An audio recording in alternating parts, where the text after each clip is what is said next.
Philip, Jack, Sarah here from Own It SLC.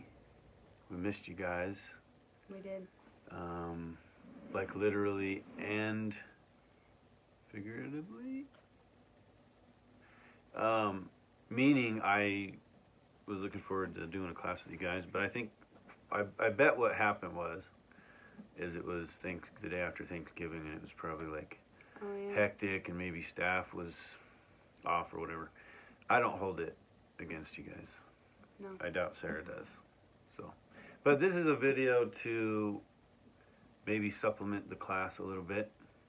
I know you guys are probably bored, and if you have some downtime, you can take a look at this video and take a look at that guy there, and maybe it'll brighten your day. At least it'll be something different, if nothing else. So, we made a podcast, episode number 33. Check it out. That means for the last 33 weeks of our lives, we have recorded a podcast every weekend. That, my friends, is commitment. Yeah, dude. I mean, how many weeks are in a year? 52? Right, so we got more than halfway there. So we've been making podcasts for 7, 8, 32 divided by 4. 8. Exactly 8, right? Exactly. Impressive. And I don't really say stuff about myself like that too often, but that's fucking impressive. Hey, that's impressive. Philip, you're impressive. Oh, thank you. So, it's You know what? Can we mention that Jack was there the entire time? Jack in has one been way there or the other? entire time. First I was pregnant, and then he was born, and now here he is. He's 5 months old. So... He's just going to be sticking his fingers in his mouth and stuff, you know. He doesn't have a whole lot to say yet, but you might hear his voice from time to time. Anyway, we started the podcast as a response, somewhat. See, there he goes. He just wants to be included. Hey, dude. You need a toy? You want to play with Phil's phone? Yeah, why not? Anyway, we started it as a response to the pandemic because we couldn't hold live shows, and we really wanted to keep things moving. Yeah, we wanted to keep things moving because as a producer of stuff, if I stop producing stuff, then I feel like I die a little inside. Not a little, a lot, actually. And since we haven't had shows lately, we've really had to turn on the creativity, I think. What do we mean by shows? A lot of these guys have never been to an Own It show. She usually has to remind me of this part. What's an Own It show? Because I usually fly right over it. An Own It show is, so if you picture a stage, right? In a shitty dive bar that doesn't have a bar in it. No alcohol. In fact, the guy that runs it he's kind of like us, you know. Sober guy. Sober guy. Straight edge guy. Yeah. So picture a stage. Picture a divey environment that stinks sometimes. Red velvet curtains. Oh yeah, red velvet curtains. There's a restaurant in the front that has nothing to do with the venue, but you can hear the fucking fryer. They make vegan deep fried pickles that are questionable. They don't make anything that's not vegan, so. Or questionable. That's good. But picture a fryer, like, amplified during the quietest, most intimate time of a show. Yeah, every time someone's just really getting to the juice of their song or their written piece, someone will drop a vat of pickles into the fryer. That's how classy Own It show is. Busted up television sets, kind of like lining the side of the stage. There's like... broken brick. An old skull. There's a skull or two. You go in the back, there's odds and ends, music equipment. I think there's a mannequin back there. Probably. There was an unsheltered man laying on the couch there once. Yeah. I was like, oh, hey, dude, what's up? And then he just went back to sleep. Yeah, so it's a really special place. It's called the Beehive. 666 South State, which is probably one of the coolest addresses you can have. I think one of the other coolest addresses you could have is if you were a dentist and you worked at 2020 South, 1300 East or some shit. Why a dentist? No, 2020. Sorry, not a dentist. God damn it. An oh. eye guy, optometrist. If he worked on 2020 East, 2020 South, I mean, just saying. Anyways, back to the Beehive. So 666 South State, just a dope address, and it's fun to say. And every time someone hears it, they hear the address, and then sometimes they go, Bing. I'm gonna go there. I want to go there. So we invite people to bring their creative works, whatever they may be. We have a theme. Some of our themes in the past have been Memoirs of Affliction was our first show. Stories of fatherhood, stories of homelessness. We had supernatural stories. Riot was one of our themes. The theme for our show that has not yet happened was Never Would I Ever. Mm-hmm. So we throw out a theme and then people create whatever they create on that theme. It's often a written piece or a song. However, we have also had dance and film as aspects of our shows. So our whole thing is you can be sober and you can be an artist. You don't have to lose all of your creativity when you get sober. So that's Own It. The reason why it's called Own It is because we believe that if you own your voice, own your story, own your creativity in whatever way it comes out of you, that's empowering. Yeah, and it can propel you into recovery. It can rocket you into the fourth dimension. We've never used that one before. That was pretty good, though. And so what?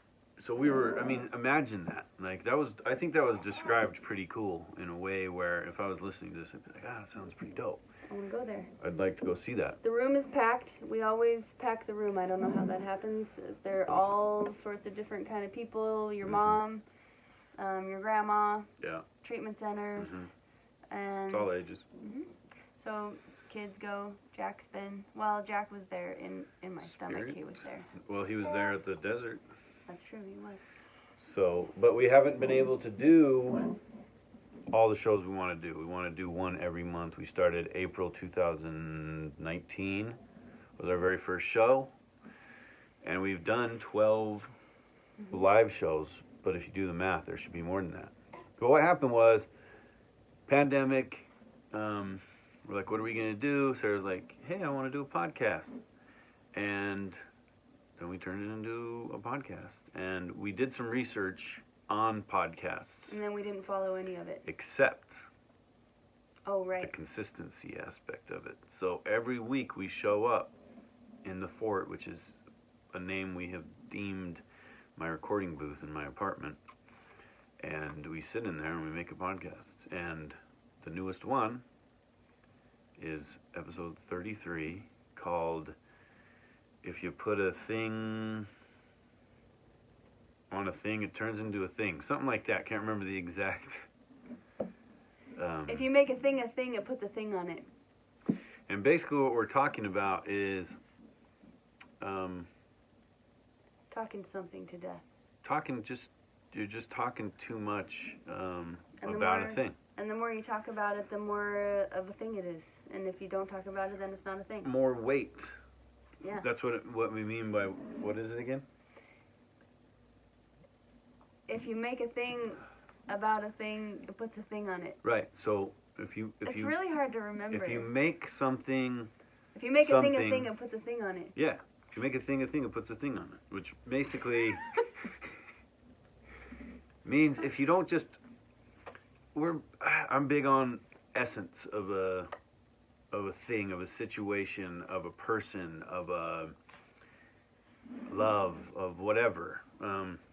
And I'm guided by that essence generally. But sometimes I'll have a tendency to want to cerebralize it, make it more cerebrish than it has to be.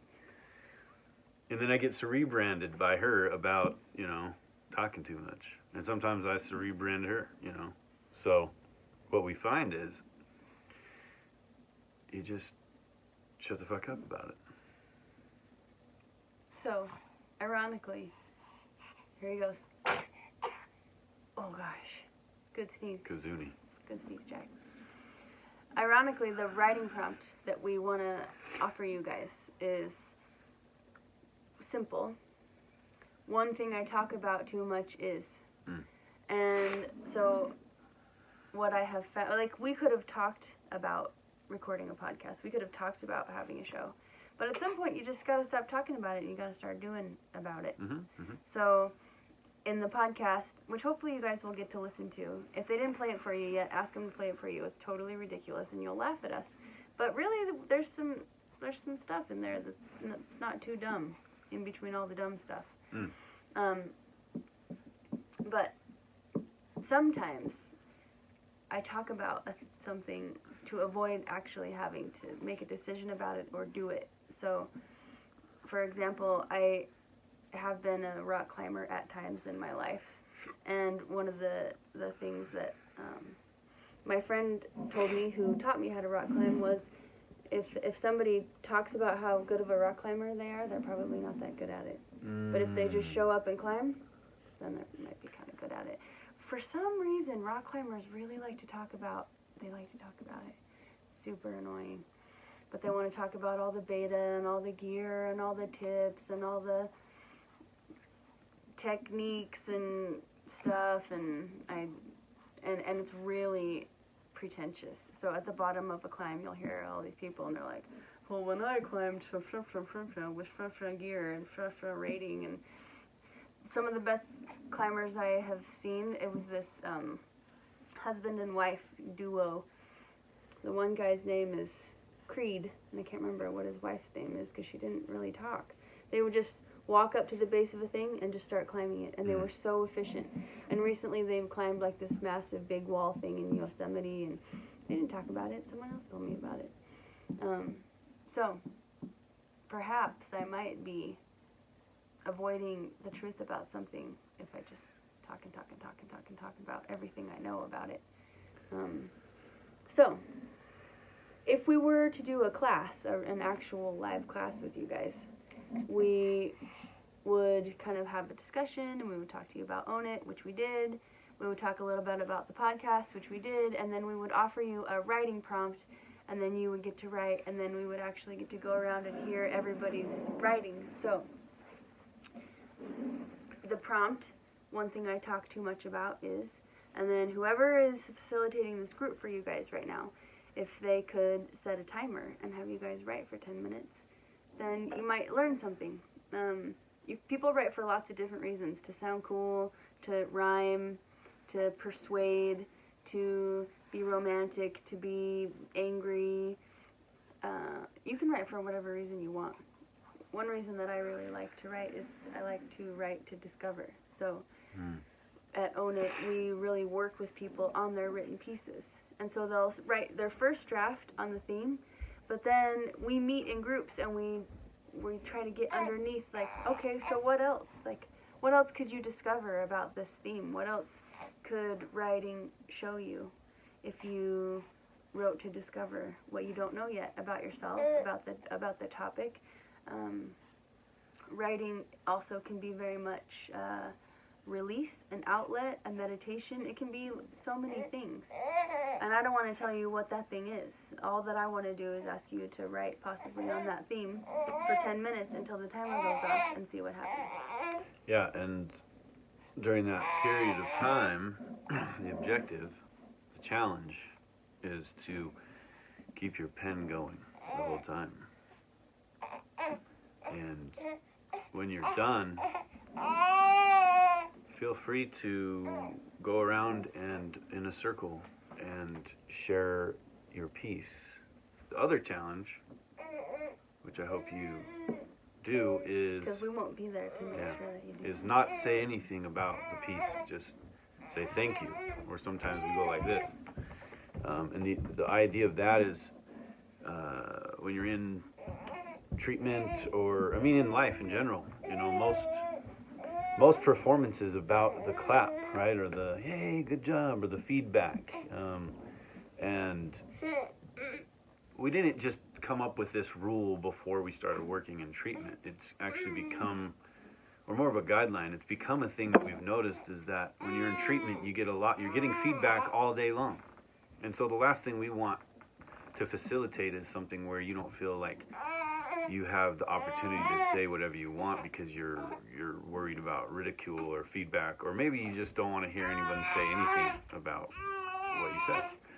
And so that's what we're offering, or presenting that challenge. Well, yeah, and one thought I had as you were talking is that it's kind of like it's part of the performance of Own It also. It's part of what performing arts can teach, which is it's kind of like a mic drop of sorts, where it's like I just said whatever it is that I have to say, and then I said thank you, and I walked off the stage, and it's open to interpretation. So whoever is hearing it gets to interpret it however they want to, and we don't have to explain it or make excuses for it or anything like that. That's one aspect of performing arts that I really like.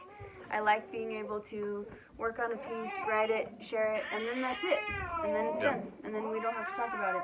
I don't really like talking about it, actually, because I like trusting the art to speak for itself. So yes, and in the art of not talking something to look death. at that new trick. Just did a trick.